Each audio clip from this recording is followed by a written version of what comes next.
नमस्कार दोस्तों, डिजिटल गुरु क्लास में आपका एक बार फिर स्वागत है। दोस्तों आज की जो हमारी क्लास है वो है महा मैराथन क्लास। इसके अंतर्गत हम 100 अति महत्वपूर्ण प्रश्नों के बारे में बात करने वाले हैं, जो कि विभिन्न पूर्व की क्लासों के अंतर्गत पूर्व के जो भी हमारे एग्जाम हुए हैं उनके अंतर्गत देखने को मिले हैं। तो हम बिना किसी देरी के इस क्लास को स्टार्ट करते हैं। जैसा कि हमारा जो टॉपिक है वो है आपका महामैराथन क्लास, और इसके अंतर्गत हम सभी उन महत्वपूर्ण प्रश्नों के बारे में बात करने वाले हैं जो कि पिछले एग्जाम में पूछे जा चुके हैं। सबसे पहले हम बात करते हैं प्रश्न नंबर 1।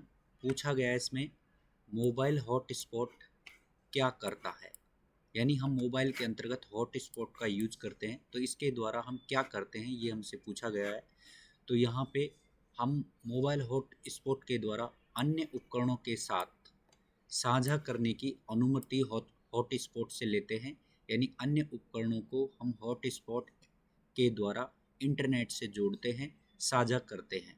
तो इस प्रश्न का जो हमारा सही आंसर है वो है ए विकल्प, अन्य उपकरणों के साथ साझा करने की अनुमति देता है। इसके बाद अगला जो हमारा प्रश्न है, इसमें पूछा गया है जीपीएस का पूरा नाम क्या है। आपको इस प्रश्न में जीपीएस का पूरा नाम बताना है। तो जीपीएस का पूरा नाम होता है वो होता है ग्लोबल पोजिशनिंग सिस्टम। सी विकल्प में आपको लिखा हुआ है ग्लोबल पोजिशनिंग सिस्टम। जीपीएस का पूरा नाम आपका ग्लोबल पोजिशनिंग सिस्टम होता है। अगला प्रश्न, ऑनलाइन डिजिटल भुगतान के माध्यम हैं। प्रश्न में आपसे पूछा गया है कि आप ऑनलाइन या फिर डिजिटल भुगतान किस किस तरीके से कर सकते हैं। तो ऑप्शन में आपको दिया है debit card, credit card, net banking और उपरोक्त सभी। तो हम डेबिट कार्ड के द्वारा भी कर सकते हैं, क्रेडिट कार्ड के द्वारा भी कर सकते हैं और नेट बैंकिंग के द्वारा भी कर सकते हैं। जो भी डिजिटल या ऑनलाइन भुगतान का काम है वो उपरोक्त सभी विकल्प के द्वारा किया जा सकता है। तो इसमें जो हमारा प्रश्न का आंसर होगा वो होगा उपरोक्त सभी, जो कि डी विकल्प के अंतर्गत लिखा गया है। अगला प्रश्न है आपका, कुछ खरीदने और बेचने के काम में आने वाली जो वेबसाइट होती है वो किस नाम से जानी जाती है या फिर किस कैटेगरी की होती है। तो जहाँ से हम कोई भी सामान खरीदते हैं या फिर बेचते हैं वो किसी न किसी एक वेबसाइट के द्वारा हम ये काम करते हैं। और ये जो वेबसाइट होती है ये वेबसाइट हमारी ई कॉमर्स वेबसाइट की कैटेगरी में आती है। कैटेगरी आपसे यहाँ पूछी गई है। तो इस प्रश्न का जो सही आंसर होगा वो होगा e commerce website. E commerce का मतलब जो जिसके द्वारा हम किसी भी प्रकार का खरीद बेच का काम ऑनलाइन करते हैं, ऐसी साइट होती है वो आपकी ई कॉमर्स वेबसाइट होती है। तो ई कॉमर्स है वो आपको डी विकल्प में दिया गया है। प्रश्न का सही आंसर आपका डी होगा। नेक्स्ट जो प्रश्न है इसमें पूछा गया है, रोजगार और आजीविका पोर्टल का लाभ क्या है। तो रोजगार और आजीविका जो पोर्टल है इसके द्वारा हम नौकरी तलाशने वाले छात्रों को विभिन्न स्वयं रोजगारों के बारे में जानकारी एकत्र और प्रसारित करने का काम करते हैं। इसके अलावा SC ST OBC दिव्यांग महिला कमजोर वर्ग और नौकरी चाहने वालों की सहायता के लिए भी इसका उपयोग करते हैं। बेरोजगारों को रोजगार देने में भी इसका प्रयोग किया जाता है। तो इस प्रश्न का जो आंसर है वो है आपका डी विकल्प, दिए गए सभी हमारा इस प्रश्न का आंसर होगा, जिसके द्वारा हम रोजगार और आजीविका पोर्टल का उपयोग करते हैं। अगला प्रश्न है, ई कॉमर्स वेबसाइट का भुगतान कर सकते हैं। ई कॉमर्स वेबसाइट पर हम भुगतान कैसे कैसे कर सकते हैं, किस किस तरीके से कर सकते हैं, ये हमसे पूछा गया है। तो यहाँ पे ऑप्शन में दिया गया है कैश ऑन डिलीवरी, ये भी हम कर सकते हैं। इंटरनेट बैंकिंग के थ्रू भी कर सकते हैं। डेबिट और क्रेडिट कार्ड, तो डेबिट और क्रेडिट कार्ड के द्वारा भी किया जा सकता है। तो इस प्रश्न का जो सही आंसर होगा वो होगा डी विकल्प, यानी दिए गए सही। ई कॉमर्स वेबसाइट पर हम जो भुगतान है वो कैश ऑन डिलीवरी भी कर सकते हैं, इंटरनेट बैंकिंग के थ्रू भी कर सकते हैं, डेबिट और क्रेडिट कार्ड के थ्रू भी कर सकते हैं। तो उपरोक्त सभी हमारा आंसर होगा इसका। अगला जो प्रश्न है वो आपका पूछा गया है, निम्न में से प्राथमिक मेमोरी का एक उदाहरण है। यानी हमारे कंप्यूटर की जो मुख्य जो मेमोरी के जो टाइप होते हैं वो होते हैं दो। एक होता है प्राथमिक मेमोरी और एक होता है आपका द्वितीय मेमोरी। प्राथमिक मेमोरी जो कंप्यूटर सबसे पहले यूज करता है वो हमारी प्राथमिक मेमोरी होती है। तो यहाँ पे जो प्राथमिक मेमोरी उसका उदाहरण पूछा गया है, तो प्राथमिक मेमोरी का जो उदाहरण होता है वो होता है रैम और रोम। तो यहाँ पे विकल्प में हम देखेंगे प्रिंटर लिखा हुआ है, रैम लिखा हुआ है, हार्ड ड्राइव और दिए गए सभी। तो प्रश्न का सही आंसर है वो है रैम, बी विकल्प। इसके बाद नेक्स्ट प्रश्न है, कौन सी कंप्यूटर मेमोरी आपकी महंगी होती है और तीव्र होती है? तो हमारे जो कंप्यूटर के अंतर्गत जो मेमोरी होती है वो मुख्य रूप से मैंने बताया कि दो प्रकार की होती है। एक प्राइमरी मेमोरी जिसको हम अस्थायी मेमोरी भी बोलते हैं, और एक होता है सेकेंडरी मेमोरी जिसको हम स्थायी मेमोरी बोलते हैं। तो यहाँ पर आपसे पूछा गया कि कौन सी मेमोरी महंगी और तीव्र होती है, तो यहाँ पे आपको RAM, ROM, cache memory, hard disk drive लिखा हुआ है। तो जो सबसे महंगी और तीव्र जो गति होती है वो होती है आपकी कैश मेमोरी की। तो हमारा सी विकल्प इस प्रश्न का आंसर होगा। और ये जो कैश मेमोरी होती है ये प्राइमरी मेमोरी का ही एक पार्ट होता है, यानी प्राइमरी मेमोरी की गति को बढ़ाने का काम करता है। प्राइमरी मेमोरी में ये सहायता करती है, यानी उसकी स्पीड में सहायता करती है। तो जो कैश मेमोरी होती है वो प्राइमरी मेमोरी का ही उदाहरण है। इसके बाद हम बात कर लेते हैं अगले प्रश्न की। अगला प्रश्न है, राजस्थान सरकार के द्वारा शुरू किए गए ई बाजार का यूआरएल क्या है? यूआरएल का कई बार पूरा नाम भी एग्जाम में पूछा गया है। तो यूआरएल का पूरा नाम है uniform resource locator, uniform resource locator. तो यहाँ पे ई बाजार का जो यूआरएल है वो आपसे पूछा गया है, मतलब यूआरएल का मतलब वेबसाइट का एड्रेस, जो ई बाजार की वेबसाइट होती है उसके बारे में। तो इसकी जो सही वेबसाइट है वो है आपकी www.http आपका लगा हुआ होगा पहले, फिर www.ebaजार.rajasthan.gov.in। तो ए विकल्प है वो आपका इसका सही आंसर है। वेबसाइट है http://www.ebaजार.rajasthan.gov.in। तो ये आपको पता होना चाहिए।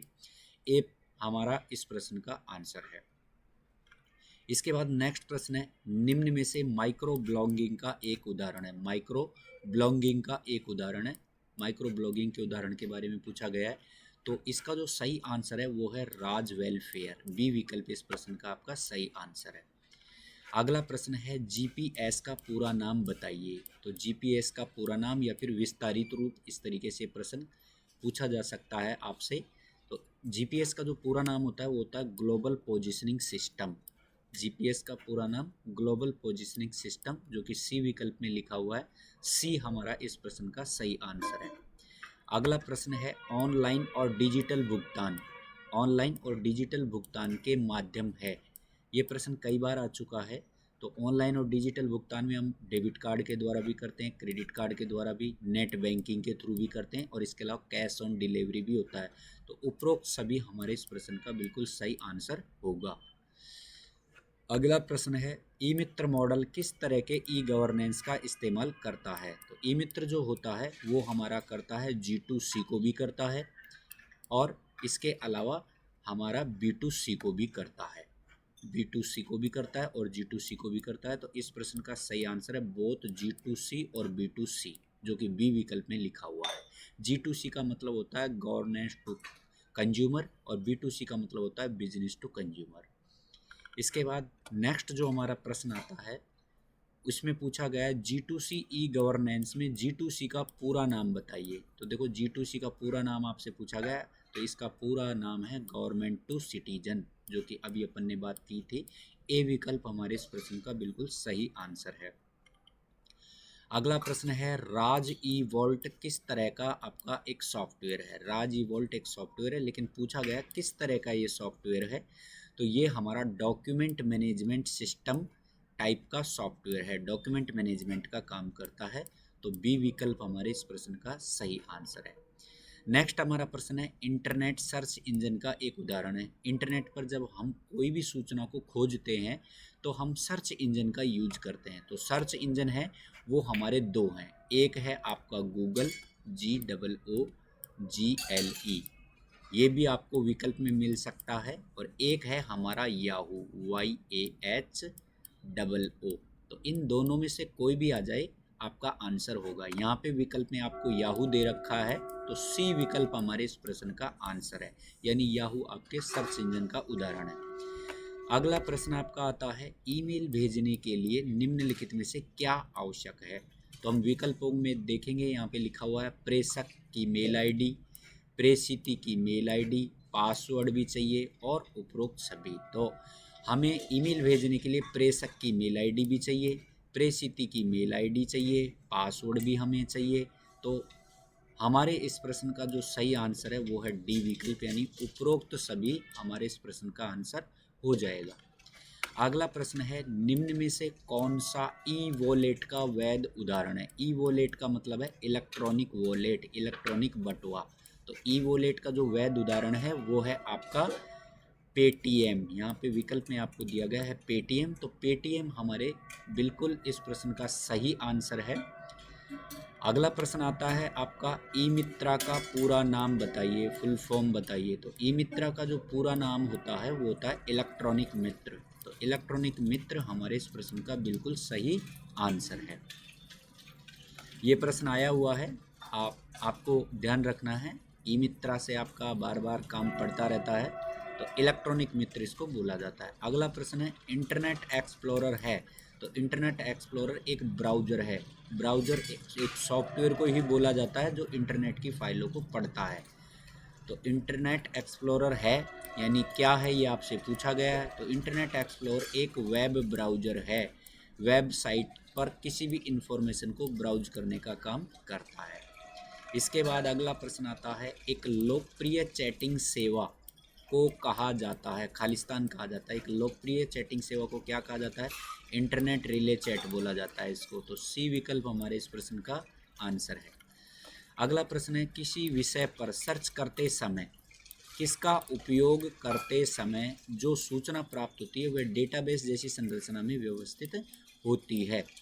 यानी किसी विषय पर जब हम सर्च करते हैं तो सर्च करते समय किसका उपयोग करके जो सूचना हमें प्राप्त होती है? तो भैया हम उपयोग करते हैं सर्च इंजन का, जिसके द्वारा हम सूचना को ब्राउज करते हैं, खोजते हैं। तो इस सर्च इंजन का उपयोग करते समय जो सूचना हमें प्राप्त होती है वह डेटाबेस जैसी संरचना में व्यवस्थित हो जाती है। तो प्रश्न का सही आंसर है डी विकल्प, सर्च इंजन। अगला प्रश्न आता है, किसी ईमेल भेजने के लिए आपको उसका क्या जानना जरूरी है? तो भाई किसी को भी आपको मेल भेजना है तो इसके लिए आपको उसका ईमेल एड्रेस जानना जरूरी है, क्योंकि ईमेल एड्रेस होगा जब भी आप उसको मेल भेज सकते हैं। अगला प्रश्न आता है, एक पूर्ण ईमेल संदेश के 3 बुनियादी अंश है। एक पूर्ण ईमेल संदेश के 3 बुनियादी अंश है। एक पूरा ईमेल जब हम भेजते हैं किसी को तो उसमें 3 जो बुनियादी अंश होते हैं वो कौन कौन से होते हैं? तो यहाँ पे आपको 3 ब्लैंक यहाँ पे रिक्त स्थान दिए गए हैं। तो पहले ब्लैंक में आएंगे उपयोगकर्ता का नाम एक पूर्ण ईमेल संदेश के अंतर्गत, फिर आएगा उसका डोमेन नाम और फिर आएगा उसका डोमेन कोड। तो इस प्रश्न का सही आंसर है ए विकल्प। एक पूर्ण ईमेल के संदेश के 3 जो बुनियादी अंश है वो उपयोगकर्ता का नाम, डोमेन नाम और डोमेन कोड। अगला प्रश्न आता है, .gov.edu, .mail.net वगैरह एक्सटेंशन जो होते हैं इसको क्या कहा जाता है? ये आपसे इस प्रश्न में पूछा गया है। तो भैया जो भी हमारी वेबसाइट होती है उनके पीछे लगा होता है, जैसे .gov.edu, .mail या .net, इस तरीके से, तो इनको बोला जाता है डोमेन कोड्स। तो हमारे इस प्रश्न का बिल्कुल सही आंसर है बी विकल्प, डोमेन कोड्स। अगला प्रश्न आता है, डीएनएस का तात्पर्य है। तो डीएनएस को बोलते हैं डोमेन नेम सिस्टम।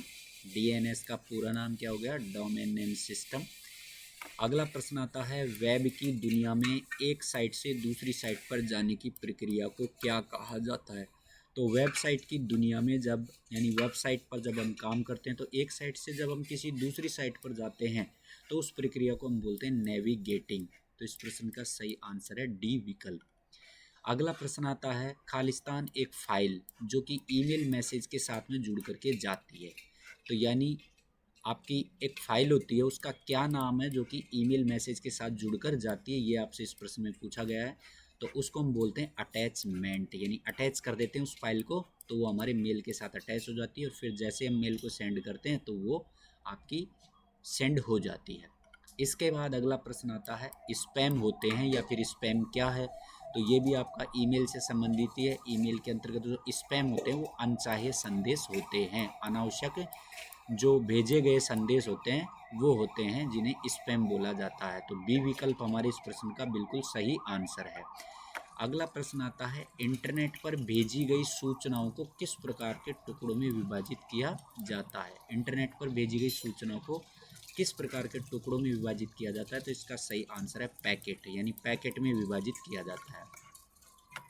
अगला प्रश्न है, ईमेल क्लाइंट में इनबॉक्स है, यानी इनबॉक्स का क्या काम है। तो भैया इनबॉक्स होता है वो जो भी हमें प्राप्त मेल होती है उन प्राप्त मेल को हम इसमें देख सकते हैं, प्राप्त मेल को देख सकते हैं, प्राप्त मेल देखने का काम यहाँ पर कर सकते हैं।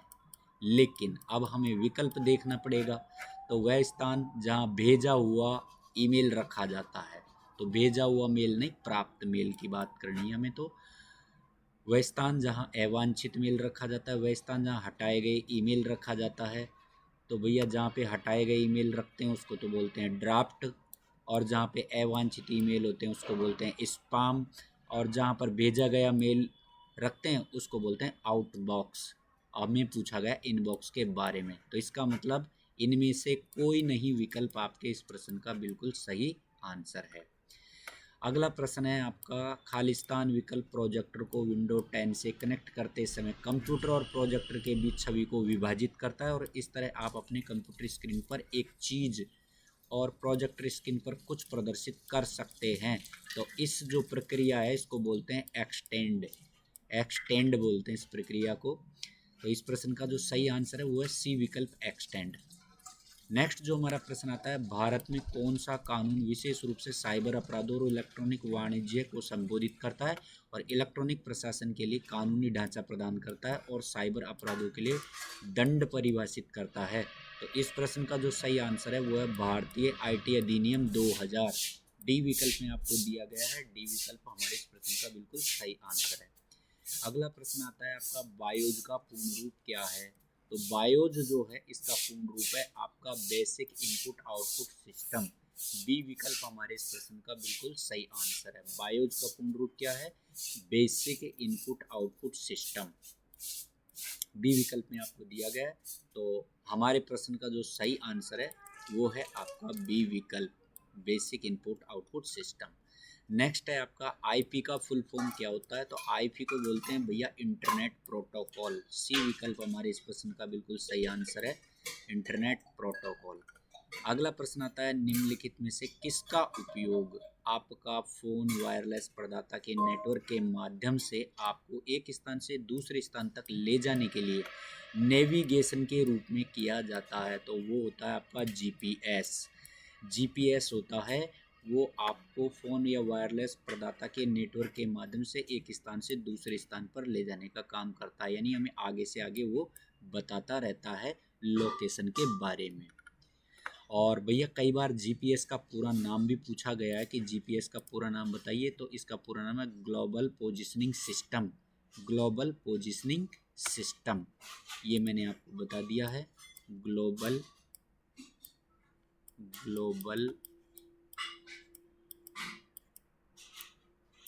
पोजिशनिंग सिस्टम, पोजिशनिंग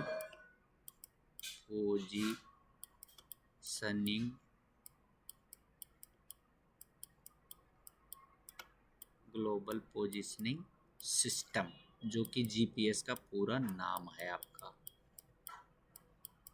ये आपको ध्यान रखना है अगर आपसे एग्जाम में पूछ लिया जाए तो।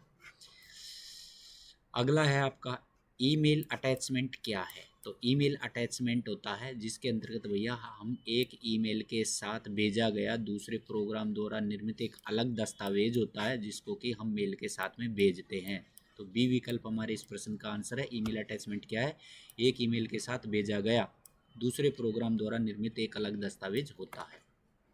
अगला प्रश्न आता है, अपने कंप्यूटर को बंद किए बिना डिवाइस को हटाना या फिर बदलना क्या कहलाता है। तो कंप्यूटर को बंद किए बिना किसी भी डिवाइस को हटाना या फिर बदलना क्या कहलाता है, plug and play, plug and play बोला जाता है उसको।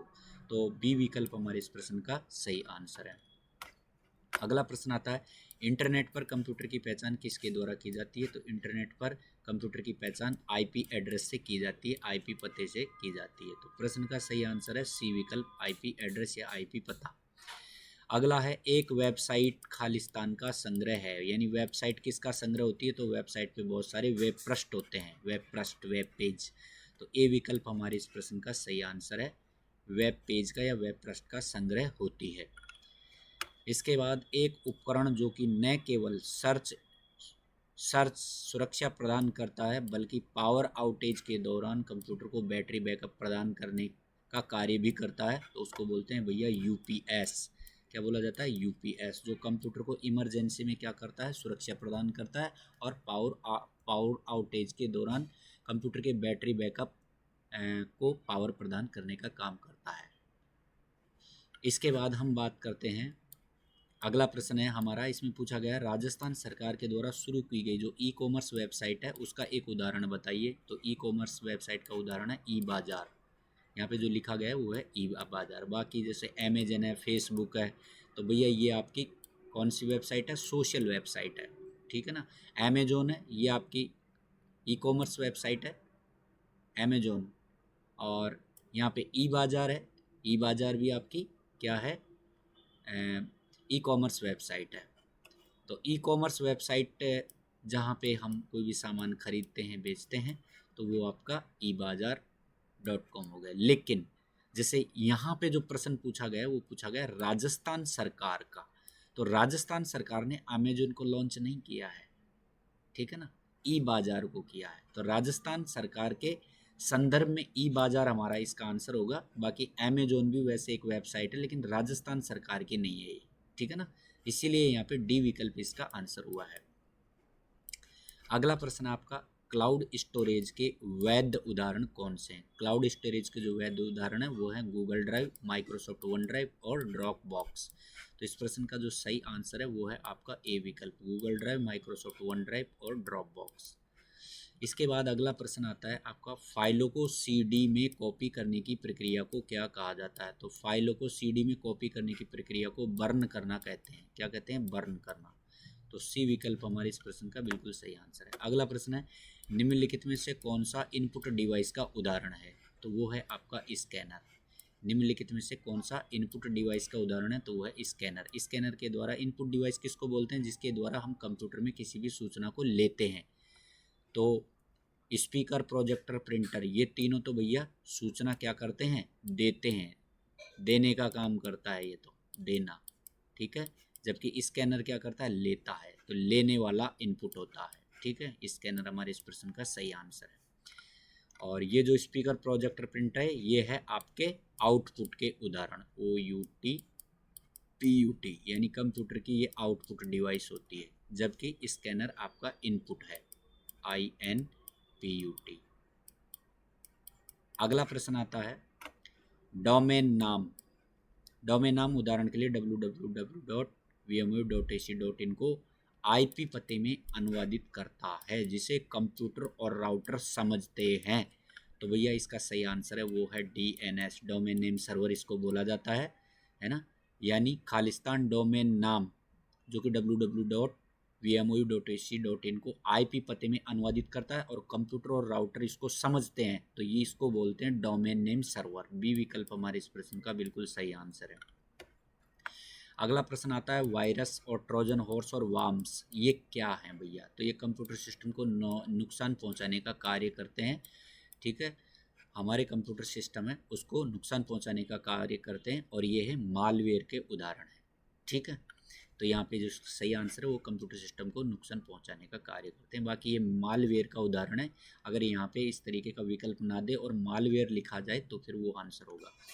अगला प्रश्न आता है, निम्न में से किस कंप्यूटर सिस्टम के घटक की संसाधन प्रबंधन की भूमिका होती है? तो किस कंप्यूटर सिस्टम के घटक की संसाधन प्रबंधन की भूमिका होती है? वो होती है भैया ऑपरेटिंग सिस्टम की। ऑपरेटिंग सिस्टम क्या करता है? हमारे input, output, application software, system software सभी का प्रबंधन का काम करता है, ठीक है। तो यहाँ पे जो सही आंसर है वो है ऑपरेटिंग सिस्टम, बी विकल्प। अगला प्रश्न आता है आपका, खालिस्तान में स्तर चिप्स होते हैं जो कि अस्थायी रूप से डेटा या निर्देशों को संग्रहित करते हैं, तो भैया वो है आपका रैम। यानी रैम के अंतर्गत एक अस्तर चिप्स होते हैं जो कि अस्थायी रूप से डेटा और निर्देशों को क्या करते हैं, संग्रहित करके रखते हैं। जैसे हम कंप्यूटर को बंद कर देते हैं तो फिर हमारा वो डेटा लॉस्ट हो जाता है, हट जाता है, ठीक है ना। अगला प्रश्न आता है आपका, विंडोज 10 में इंटरनेट एक्सप्लोरर को किस वेब ब्राउज़र से बदल दिया गया है। यानी विंडो 10 के अंतर्गत जो इंटरनेट एक्सप्लोरर पहले डिफ़ॉल्ट ब्राउज़र हुआ करता था, उसको बदल करके और अब माइक्रोसॉफ्ट एज कर दिया गया है। यानी डिफ़ॉल्ट ब्राउज़र हो गया माइक्रोसॉफ्ट एज। आपसे डिफ़ॉल्ट ब्राउज़र भी पूछा जा सकता है, तो विंडो 11 में पूछेगा तो विंडो 11 में भी आपका आंसर यही होगा। तो माइक्रोसॉफ्ट एज है, ये विंडो 10 और 11 के अंतर्गत डिफ़ॉल्ट ब्राउज़र के में बदल दिया गया है। तो माइक्रोसॉफ्ट एज इस प्रश्न का आपका सही आंसर है। अगला प्रश्न है, निम्नलिखित में से कौन सी विंडोज यूटिलिटी अनावश्यक फाइलों को मिटा देती है। ठीक है, तो वो है डिस्क क्लीनअप। डिस्क क्लीनअप के द्वारा हम अनावश्यक फाइलों को हटा देते हैं, क्लीन कर देते हैं। तो बी विकल्प हमारे इस प्रश्न का सही आंसर है। अगला प्रश्न है, दुर्भावनापूर्ण सॉफ्टवेयर जो कि नेटवर्क इंटरनेट के माध्यम से आपके कंप्यूटर तक पहुंचने से रोकने में मदद कर सकता है, तो वो है आपका फायरवॉल। फायरवॉल आपका एक इस प्रकार का फायरवॉल आपका एक इस प्रकार का माध्यम है सॉफ्टवेयर का, जो कि दुर्भाग्यपूर्ण कोई भी सॉफ्टवेयर या नेटवर्क से आने वाले इस तरीके के जो दुर्भाग्यपूर्ण आपके कोई वर्म्स वगैरह होती हैं, है ना, तो उसको रोकने का ये काम करती है। ये विंडो के अंदर होती है और इस प्रश्न का जो सही आंसर है वो है आपका फायरवॉल। तो फायरवॉल दुर्भाग्यपूर्ण सॉफ्टवेयर जो कि इंटरनेट और कंप्यूटर के माध्यम से कंप्यूटर तक पहुंचने से रोकने में मदद करता है। दुर्भाग्यपूर्ण जो भी होता है ना, वर्म्स हो गया जैसे, है ना, मालवेयर हो गया, तो इस तरीके की जो भी चीज़ें हैं जो कंप्यूटर को नुकसान पहुंचाती है, और इन नुकसान पहुंचाने वाली चीज़ों को हमारे कंप्यूटर हमारा जो कंप्यूटर होता है उस कंप्यूटर तक पहुंचने से रोकने में मदद करता है ये, ठीक है ना। तो फायरवॉल हमारा इसका आंसर हो गया। अगला प्रश्न है, वर्तमान में विंडो 10 निम्नलिखित में से कौन सा आइकन पृष्ठभूमि में चल रहे प्रोग्राम रखता है। वर्तमान में विंडो 10 में निम्नलिखित में से कौन सा एक ऐसा आइकन है जो पृष्ठभूमि में चल रहे प्रोग्राम को रखता है, तो वो है सिस्टम ट्रे। उसको बोला जाता है सिस्टम ट्रे। जहाँ पर हमारे प्रोग्राम स्टोर रहता है विंडो 10 में, उस जगह को सिस्टम ट्रे बोलते हैं। तो हमारा ए विकल्प इसका सही आंसर हो गया। अगला प्रश्न आता है, निम्नलिखित में से कौन सा आपके कंप्यूटर सिस्टम के लिए दुर्भाग्यपूर्ण है, तो भैया वो है वायरस। वायरस हमारे कंप्यूटर के लिए दुर्भाग्यपूर्ण है क्योंकि हमारे कंप्यूटर को नुकसान पहुंचाता है। तो डी विकल्प हमारे इस प्रश्न का बिल्कुल सही आंसर है। अगला है, विंडोज़ 10 में नए विंडो को मैक्सिमाइज करने का अर्थ क्या है। विंडो 10 में एक विंडो को मैक्सिमाइज करने का अर्थ क्या है, ये पूछा गया है। तो एक विंडो को मैक्सिमाइज करने का मतलब यह है कि इसे डेस्कटॉप पर फिट करने के लिए विस्तारित करना। यानी कहने का मतलब सीधा सा अपन यूँ कह सकते हैं कि डेस्कटॉप पे उसको बड़े रूप में लिया जाता है कि जो कि पूरे डेस्कटॉप एरिया को वो कवर करता है। इसके बाद अगला प्रश्न है, ईमेल की खामी क्या हो सकती है। तो ईमेल लोड होने में धीमा हो सकता है, ये ईमेल की खामी हो सकती है। ठीक है, तो डी विकल्प हमारे इस प्रश्न का सही आंसर है। अगला प्रश्न आता है, किसी ऑब्जेक्ट की प्रॉपर्टी तक पहुंचने के लिए माउस की किस तकनीक का उपयोग करते हैं। तो किसी भी ऑब्जेक्ट की प्रॉपर्टी अगर आपको देखनी होती है तो प्रॉपर्टी को देखने के लिए हम उस ऑब्जेक्ट पर राइट क्लिक करते हैं। राइट क्लिक करके और फिर प्रॉपर्टीज पे क्लिक करते हैं। तो यहाँ पे पहले राइट क्लिकिंग करेंगे और राइट क्लिक करने के बाद में फिर हम कहाँ चले जाएंगे, प्रॉपर्टीज, PROPERTIES, जहाँ पर उसकी समस्त जानकारी हमें मिल जाती है। अगला प्रश्न आता है, निम्नलिखित में से किसी उपयोगकर्ता द्वारा इंटरनेट का उपयोग करने से पहले किसकी आवश्यकता पड़ती है। तो भैया हमें किसकी आवश्यकता पड़ेगी, निम्नलिखित में से किसी भी उपयोगकर्ता को इंटरनेट का उपयोग करना है तो इससे पहले किस किस की आवश्यकता हमें पड़ेगी। तो हमें पड़ेगी 1 2 3, यानी हमें इंटरनेट सेवा की भी पड़ेगी, मॉडेम की भी पड़ेगी और वेब ब्राउज़र की भी पड़ेगी। तो जहाँ पे तीनों विकल्प लिखे हुए हैं वो प्रश्न हमारा सही है। तो यहाँ पे डी विकल्प में लिखे हुए हैं सभी 1 2 3, यानी इंटरनेट भी चाहिए, मॉडेम भी चाहिए और ब्राउज़र भी चाहिए। इंटरनेट सेवा इसलिए चाहिए कनेक्शन के लिए, मॉडेम इसीलिए चाहिए क्योंकि हम हमारे कंप्यूटर को जोड़ते हैं मॉडेम के माध्यम से, और वेब ब्राउज़र इसीलिए चाहिए क्योंकि जब भी हम कोई सूचना खोजेंगे तो उसमें वेब ब्राउज़र यानी इस सॉफ्टवेयर की आवश्यकता होती है हमें। तो इसलिए तीनों की ही हमें आवश्यकता होती है। तो यहाँ पे डी विकल्प हमारा इसका आंसर है। अगला प्रश्न है, किसी दस्तावेज में एक नया पैराग्राफ दर्ज करने के लिए कौन सी कुंजी दबाते हैं? तो भैया नया पैराग्राफ अगर हमें दर्ज करना होता है तो हम कीबोर्ड से एंटर कुंजी का प्रयोग करते हैं। एंटर देते ही हमारा पैराग्राफ चेंज हो जाता है, नया पैराग्राफ कंटिन्यू हो जाता है। डी विकल्प हमारे इस प्रश्न का बिल्कुल सही आंसर है। अगला प्रश्न है, जीमेल में कंपोज पर क्लिक करके आप क्या कर सकते हैं? तो आप एक ईमेल संदेश लिख सकते हैं। जैसे कंपोज करेंगे तो एक ईमेल संदेश लिखने के लिए एक छोटी सी विंडो ओपन होती है जिसमें आपको जिसको भी मेल भेजना है उसका मेल एड्रेस लिखना होता है। इसके अलावा आपको सब्जेक्ट लिखना होता है और मैसेज लिखना होता है। तो आप एक ईमेल संदेश लिख सकते हैं। बी विकल्प हमारे इस प्रश्न का बिल्कुल सही आंसर है। अगला प्रश्न आता है, निम्नलिखित में से कौन सा एक सर्च इंजन है? भैया सर्च इंजन का प्रश्न बार बार आ रहा है। तो मैंने आपको बताया था एक गूगल होता है और एक आपका याहू होता है। पिछले वाले प्रश्न में याहू आया था, याहू आंसर था, अब की बार गूगल दिया गया है। तो यहाँ पे इस प्रश्न का जो सही आंसर है वो है सी विकल्प। अगला प्रश्न है, मेमोरी की इकाइयों को टीबी, केबी, जीबी और एमबी को सही क्रम में व्यवस्थित कीजिए। तो भैया हमें यहाँ पे बढ़ते हुए क्रम में इनको व्यवस्थित करना है ना, क्योंकि पहले इसने टीबी ऐसे बोला है, टीबी लिखा है, तो हम यहाँ पे देखेंगे सबसे पहले टीबी होती है, फिर इसके बाद में टीबी के बाद में जीबी होती है, तो ये टीबी, और टीबी के बाद में फिर जीबी, जीबी के बाद में फिर एमबी होती है, केबी सबसे छोटी होती है। ठीक है, तो टीबी, जीबी, एमबी, केबी जहाँ पर भी लिखा हुआ है वो प्रश्न हमारा सही है, सी विकल्प। ये सबसे बड़ा, फिर ये इससे छोटा, फिर ये इससे छोटा, फिर सबसे छोटा केबी होता है।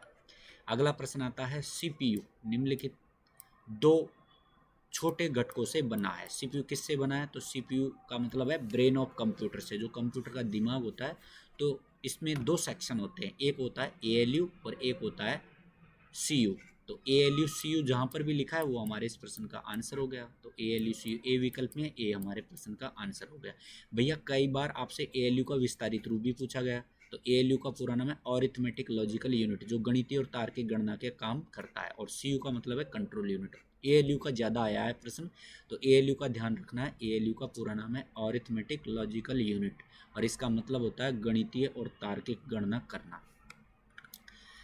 अगला प्रश्न है, यदि आप किसी ईमेल संदेश के बीसीसी बॉक्स में प्राप्तकर्ता का ईमेल पता जोड़ते हैं तो संदेश की प्रतिलिपि उस प्राप्तकर्ता को भेज दी जाती है और प्राप्तकर्ता का नाम संदेश के अन्य प्राप्तकर्ताओं को दिखाई नहीं देता है। तो भैया वो जो होता है वो होता है आपका बीसीसी, वो सेक्शन, यानी जहाँ पर हम क्या करते हैं, कोई ईमेल संदेश को जोड़ते हैं बीसीसी बॉक्स में, लेकिन हमारा जो संदेश की जो प्रतिलिपि होती है वो प्रतिलिपि जो अन्य प्राप्तकर्ता होते हैं उनको, अन्य प्राप्तकर्ताओं को दिखाई नहीं देती है। अन्य प्राप्तकर्ताओं को वो प्रतिलिपि दिखाई नहीं देती है।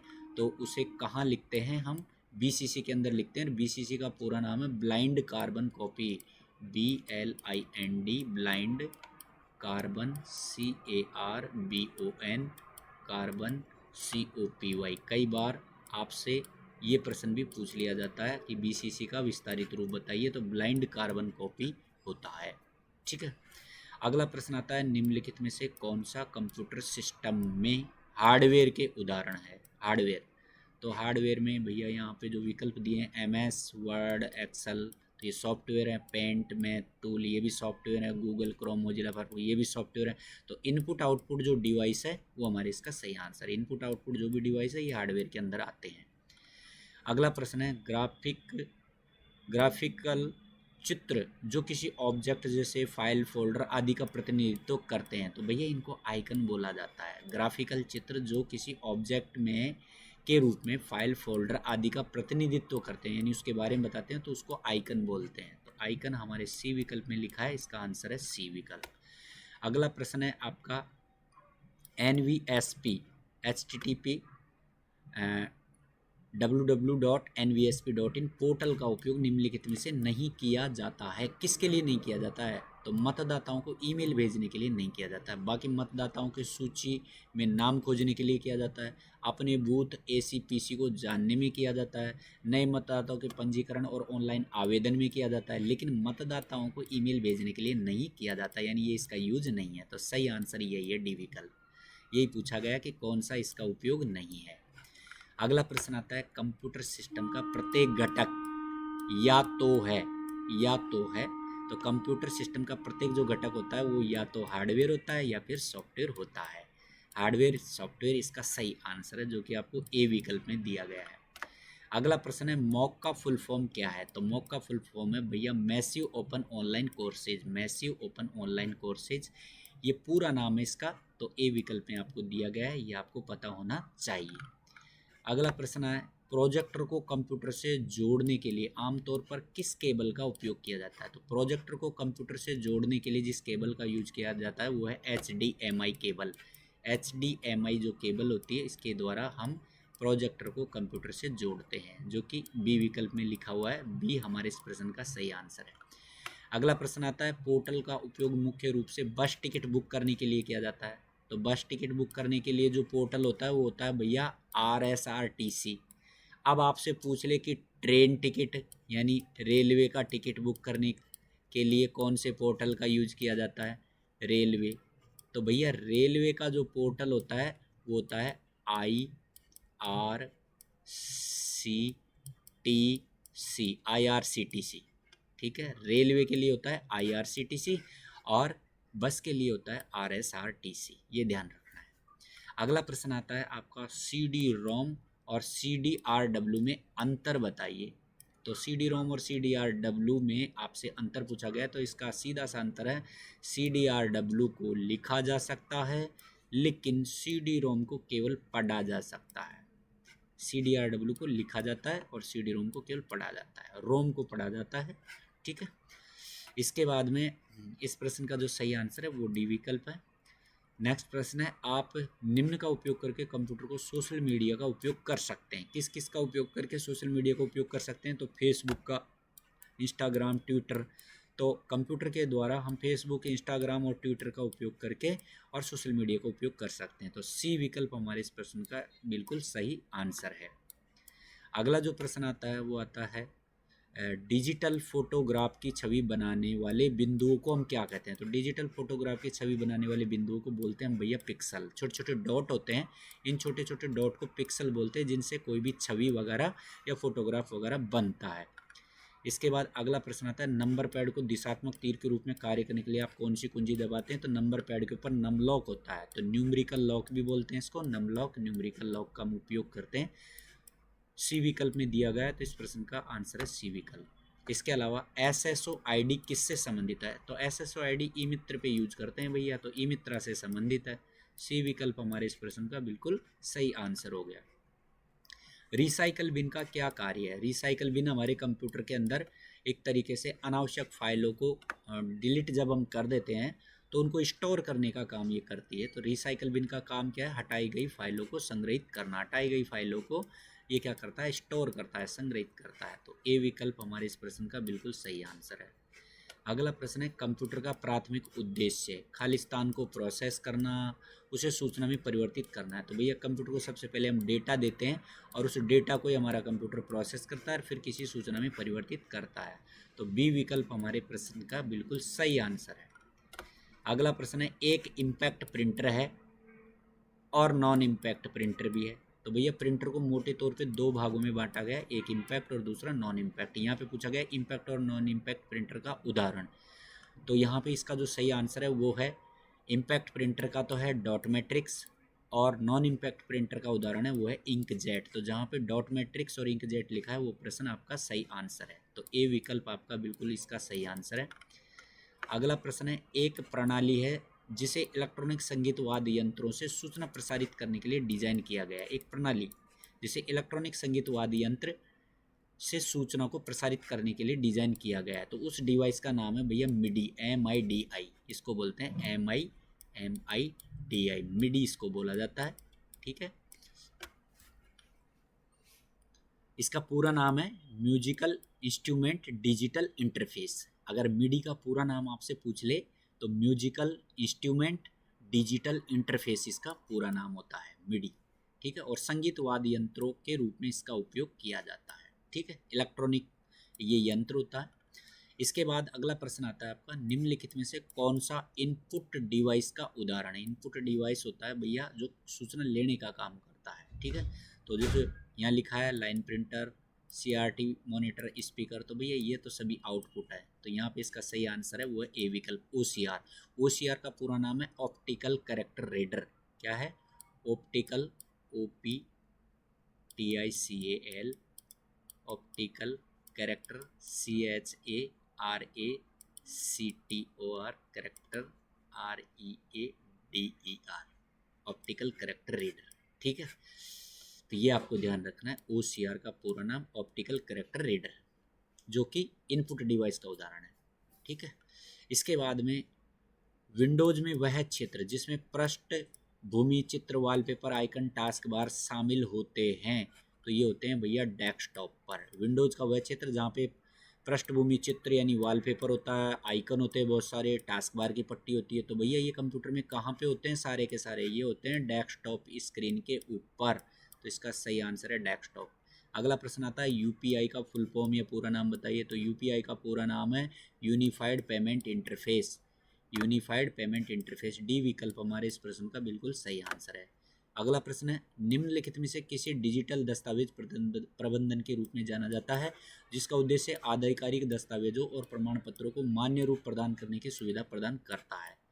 तो डिजिटल दस्तावेज प्रबंधन के रूप में जिसे जाना जाता है उसका नाम है भैया राज ई वॉल्ट। राज ई वॉल्ट हमारे डिजिटल दस्तावेजों के प्रबंधन के रूप में इसको जाना जाता है।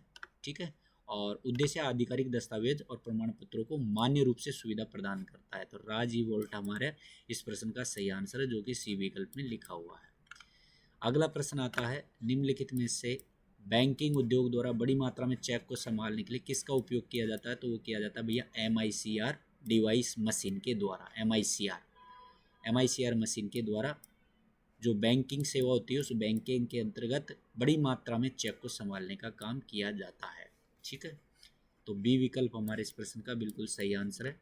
अगला प्रश्न है टॉगल कुंजियों के संबंध में सबसे उपयुक्त विकल्प है। तो भैया कीबोर्ड में तीन तरीके, कीबोर्ड के अंदर जो कुंजियाँ होती हैं जिनमें बटन होते हैं बाकायदा और उन बटनों को ऑन ऑफ करने पर ही वो काम करती हैं, उन्हीं को टॉगल कुंजी बोलते हैं। जैसे एक तो कैप्स लॉक होता है, एक नम लॉक जिसको न्यूमेरिकल लॉक बोलते हैं, और एक स्क्रॉल लॉक। तो ये तीन लॉक होते हैं, तीन लॉकों से तीनों कुंजियाँ काम करती है और इन्हीं को तीनों तरीके की कुंजियों को टॉगल कुंजियाँ बोला जाता है। तो ये सभी इस प्रश्न का हमारा आंसर होगा, यानी सभी कुंजियाँ हैं ये आपकी टॉगल कुंजियाँ हैं। अगला प्रश्न आता है वेब क्रॉलिंग, इंडेक्सिंग और सर्चिंग किसके द्वारा प्रबंधित प्रक्रियाएं हैं? तो वेब क्रॉलिंग, इंडेक्सिंग और सर्चिंग है, ये आपके वेब क्रॉलिंग, इंडेक्सिंग और सर्चिंग प्रबंधित प्रक्रियाएं हैं। तो इस प्रश्न का सही आंसर है वो है आपका डी विकल्प, वेब क्रॉलिंग, इंडेक्सिंग और सर्चिंग। अगला प्रश्न आता है जो कि हमारी इस क्लास का लास्ट प्रश्न है, वो है http://www.vmou.ac.in। ये एक आपका वेबसाइट यानी पोर्टल का उदाहरण है ये। तो इसमें प्रोटोकॉल का प्रतिनिधित्व कौन करता है इस पूरी वेबसाइट के अंतर्गत? तो इसमें जो भैया प्रोटोकॉल है वो है आपका HTTP। देखो VMOU लिखा हुआ है जो कि वेबसाइट का नाम है, AC.in लिखा हुआ है, ये डोमेन कोड्स है। ठीक है, www.vmou.ac.in। ठीक है, तो ये पूरी वेबसाइट लिख दी गई है जिसके अंतर्गत वेबसाइट का नाम भी है www.worldwideweb के संसाधन का पता यहाँ पे लिखा गया है और डोमेन कोड्स भी लिखा गया है। जबकि हमें पूछा गया है प्रोटोकॉल बताना है जो प्रोटोकॉल का प्रतिनिधित्व करता है, तो प्रोटोकॉल है भैया HTTP। तो डी विकल्प हमारे इस प्रश्न का बिल्कुल सही आंसर है। HTTP एक प्रोटोकॉल है और जिसका पूरा नाम है hyper text transfer protocol. Hyper HYPER hyper text TEXT text transfer TRANSFER transfer protocol PROTOCOL protocol. तो अगर आपसे HTTP का पूरा नाम पूछ ले तो ये ध्यान रखना है हाइपर टेक्स्ट ट्रांसफ़र प्रोटोकॉल। ठीक है, ये एक प्रोटोकॉल है। तो ये थी हमारी महा मैराथन क्लास जिसके अंतर्गत हमने 100 महत्वपूर्ण प्रश्नों के ऊपर चर्चा की है। उम्मीद करते हैं कि आप इस क्लास को ध्यान से देखेंगे, समझेंगे और एग्ज़ाम में आपको इस क्लास के द्वारा काफ़ी जो प्रश्न हैं वो मिलने की संभावना है। तो क्लास को आप बार बार देखें। फ़िलहाल इस क्लास के अंतर्गत इतना ही, मिलते हैं अगली क्लास में।